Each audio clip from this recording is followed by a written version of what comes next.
Never thought I would see the day that a white guy would be the deputy leader and favorite to be the premier of the Bermuda Progressive Labor Party. And you have to ask yourself, does this represent progress, or is this the opposite of why the party was created?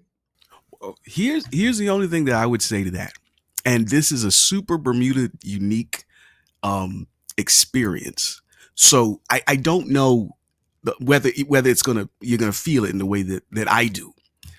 I'm I'm still in this space where, as I say, this is only a Bermuda thing. There are Mhm. three definitive categories of racial identity in Bermuda: Mhm. Black folks, white folks, Portuguese folks. So when I think of Mr. DeSilva, I don't think white guy. Like, I just don't. Now, I know that people from Portugal, from Europe, from the Azores, they in the global context, they're understood to be white folks, right? If somebody from Portugal moved here, I would think that's a white guy. But the descendants of the Azorian families that came here, that were brought here in some context, explicitly to replace the former enslaved class to do the working class labor stuff that the folks from the Azores, like I think of, they're just separate, they're distinct. Now, I mean, I know I'm not just making it up, because if you look at the demographic data that the state has required for years, like, Portuguese has been a separate box to tick, right? And none of these things are absolutely factual. Like, it's all stuff that we've invented, like these different classes and categories, to satisfy particular social purposes. But yeah, I don't think of Zane as a white guy. That's a Portuguese guy, and that Well, means something else. You know what I'm saying? no, no, fair point to you based on how we grew up. I mean, we grew up. I remember guys, and Pele is not black; he's Portuguese. I'm like, we really don't understand it. And if you know the history of race in Europe as it was used, and yes, the Azorians that came to Bermuda very different from the, I mean, Portuguese by From Portugal, nationality yeah. transported more enslaved people than any other nation, and let's keep that in context. However, what everything Teo just said is what Zane DeSilva plays on.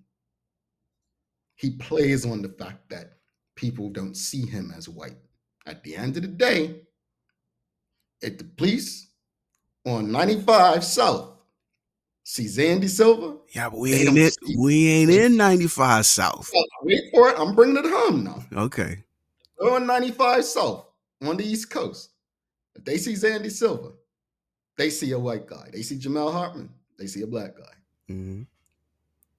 In Bermuda, that same Portuguese guy, if he was in the OBA, they see a white guy. In the PLP, they see a Portuguese guy. That's the only difference. We see this. I think That's the only difference. I think this is the interesting question that neither of us would be able to answer, and I don't even know if this is answerable.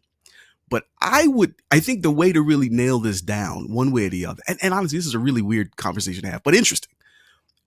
How do Bermuda's white community interpret Zane DeSilva? Do they think he's a white guy, or do they think he's Portuguese? That, I think, that's who decides. You're right. I can't answer that. I can't. You feel me? You're right. Oh, well, we got an answer. We got an answer. From Teresa who? Marie. Teresa and Marie. She says Zane is definitely white. Yeah, but is Teresa and Marie part of the white community? That's what I'm saying. She will tell you right now. Oh, okay.